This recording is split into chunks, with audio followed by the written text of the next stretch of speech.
Close. USA Today's Steve Gardner and Ted Berg break down the Astros' wild Game 5 victory over the Dodgers. USA Today Sports Los Angeles. It was 3 months ago when Justin Verlander was informed by his Detroit Tigers bosses that he likely would be traded, and considering he had a full no-trade clause, he didn't hesitate to say where he wanted to go. Los Angeles. He wanted to play for the Dodgers. It would be perfect. This is where he is in the off-season, in Beverly Hills, with his fiancée, model Kate Upton. He'd be close to Dodger Stadium. He'd be playing on a great team.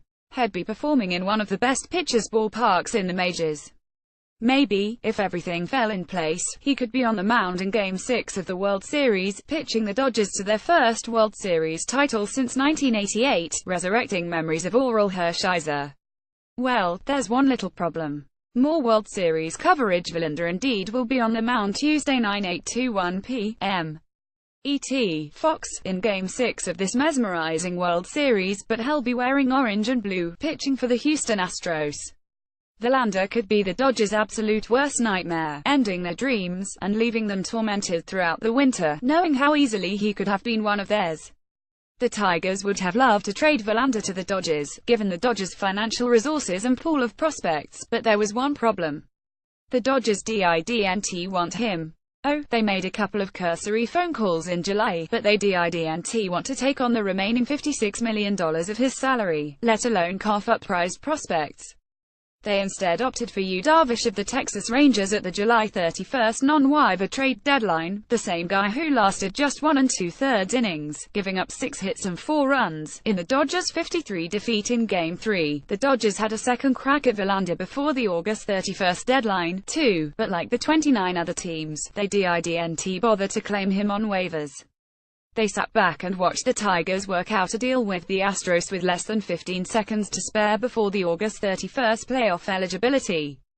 Now, here is Verlander, staring at them 60 feet, 6 inches away, with the chance for the ultimate revenge. You don't want me, well, you got me, now I'm your worst nightmare. Verlander, who is 40 with a 2.05 ERA in 4 starts and a relief appearance this postseason, and 90 with a 1.53 ERA since being traded to Houston, isn't about to say anything derogatory now, certainly not on the eve of the biggest game of his life, but he's got pride.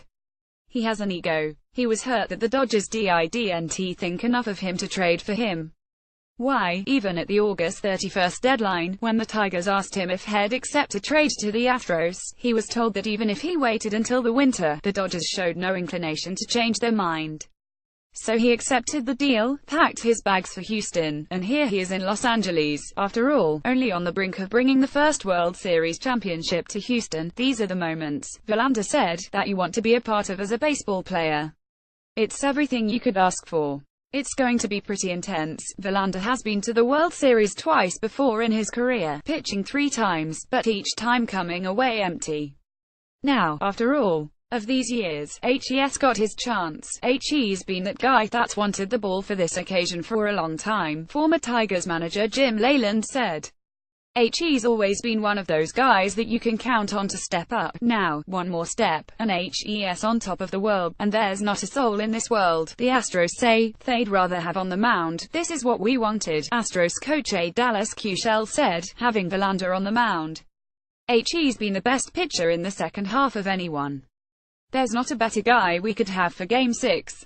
He asked for these moments. Now, it's as if Verlander has spent his entire career in Houston, nearly reaching Nolan Ryan heights in popularity, and on the verge of taking this team to where they've never gone before. This is Verlander's team as much as anyone's, and he accepts the responsibility that comes along with it. It was Verlander who was pulled aside that first week of September by Astros manager A.J. Hinch. He asked Verlander how the team should handle it when they clinched a playoff berth before winning the division title.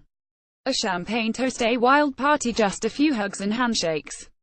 Verlander had been with the Astros all of 2 days. They showed me that kind of respect right away, Verlander said. It kind of blew me away. He'll never forget that. Now, he hopes to repay everyone with an evening no one in Houston will ever forget. He plans to take the ball, go deep into the game, and may even go old school by throwing a complete game, with no need for bullpen phone to ever ring. I've waited my whole life for this, Verlander said.